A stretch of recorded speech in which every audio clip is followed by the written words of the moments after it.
I, a working adult, Yuto Tanaka, is a useless employee in the sidetrack department of a publishing company. I come to work, pretend to do my work properly, and leave as soon as the working hours are up. Days are not productive or rewarding in any way. It's 5:30 and I'm going home. See you. Tanaka goes home exactly on time every day. He just surfs the net while he's working. The other day he was happy that he broke the record in Minesweeper. You've gotta be kidding me. He's still in his 20s, and he's a useless sidetracked employee and doing nothing. He's a real burden, isn't he? It's disgusting to think that his salary comes from our hard work. I have the worst reputation in the company because I don't do my job well and leave as soon as my working hours are up. Every employee I pass by would click their tongue and swear directly at me. But I don't care anything. I want to live an easy life, so I'll take that much criticism in stride. Well, I'll waste some time surfing the net again today. I can't watch YouTube from my office computer. I'll do some drawing in Paint and wait for the end of the working day. As usual, I was preparing to slack off my work. You must be Yuto Tanaka. Can I have a word with you right now? Well, you are Miss Himeno, right? From the business book editorial department. Oh, what an honor. I can't believe you know who I am. Of course I know you. You're a famous person. Reika Himeno. She's an ace employee in the business book editorial department, which is the popular department of our company. Since joining the company, she has been a great businesswoman, releasing one bestseller after another. Although she is still in her late 20s, she was promoted to chief editor at an exceptionally early age and is widely rumored to be the most successful woman in the company. What does such an ace of our company want with a useless employee like me? I've come to talk to you.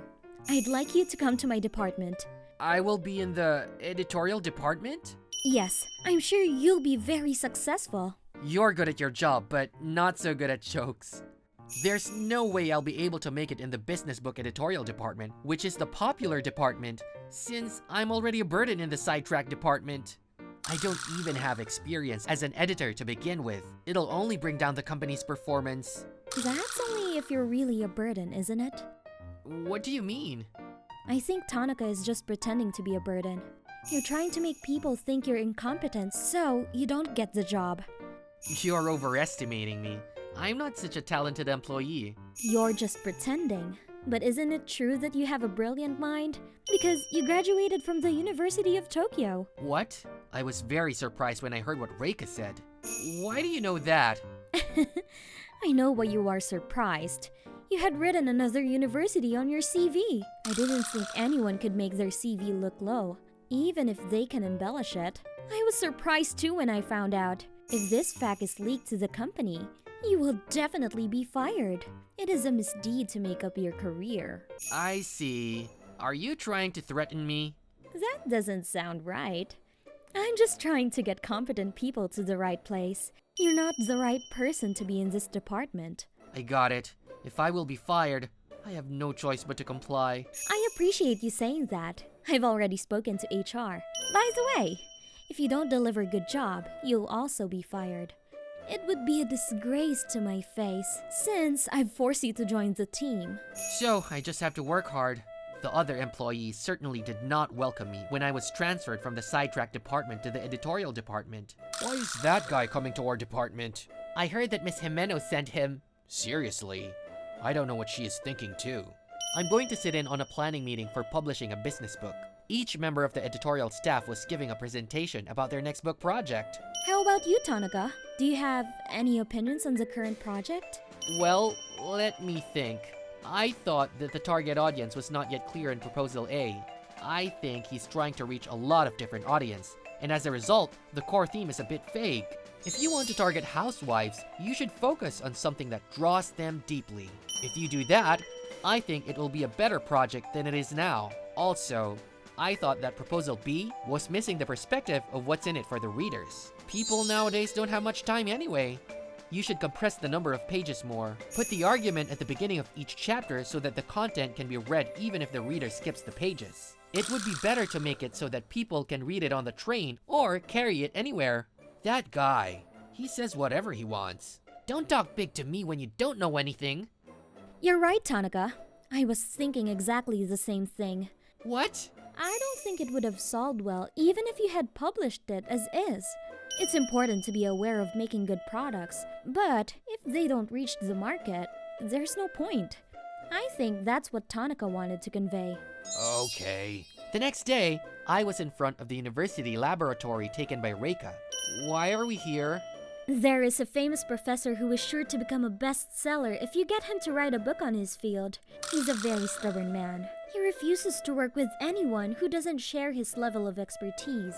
I see. That's why you asked me to come here. You are from Tokyo University, right? I thought we might have a chance to talk to him. No, even though I'm from the University of Tokyo, his specialization and mine are completely different.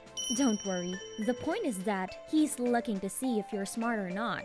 Hello, Professor Maekawa. You again? I told you I don't write books for you. No, today I want to introduce you to someone. This is Tonica from our company. He graduated from the University of Tokyo, but he joined us mid-career by falsifying his CV by writing the name of a low-ranked university. Hey, is that something you'd say in front of someone you've never met before? What is that? I've never heard of such a thing. You're funny. I'd like to have a little chat with you. Sit down. Would you like a cup of coffee? Yes. I don't know what it is, but I think I've got a good start. Then I had a chat with Professor Maekawa for a while. I thought about what I would do if we got into a professional discussion, but it didn't turn out that way. The conversation went on peacefully from start to finish, and I found myself talking a lot. You are an interesting and clever man. I like you. If you're in charge, I can publish a book with your publishing company. Really? Yes. But if I publish it, I won't compromise on the content. I want you to run alongside me the best you can. Of course! Tonica, you did well. Thanks to your persuasion of the professor, it's sure to be a bestseller. It's only been decided that he'll write it. We have to work on the content from here. Good. You've got a good look on your face now. The business book I published with Professor Maekawa was a big hit. It gave me a boost and I started working harder and harder. As a result of working day and night, I produced a string of bestsellers and became successful in the editorial department. Tonica, you've become a very skilled editor, haven't you? No one in the company has anything bad to say about you now.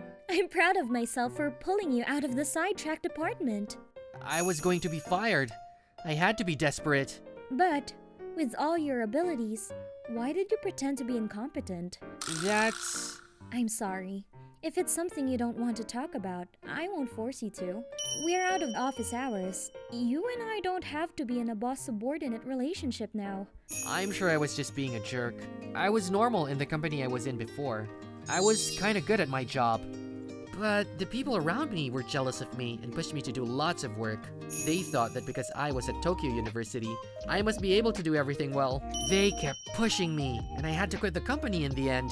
At that time, I thought that there was nothing to be gained by working hard. I thought that if I was going to work hard without being appreciated by anyone, it would be easier to pretend to be incompetent. That's why I lied about my education background when I entered the company as a mid-career employee and pretended I couldn't do the job after I joined.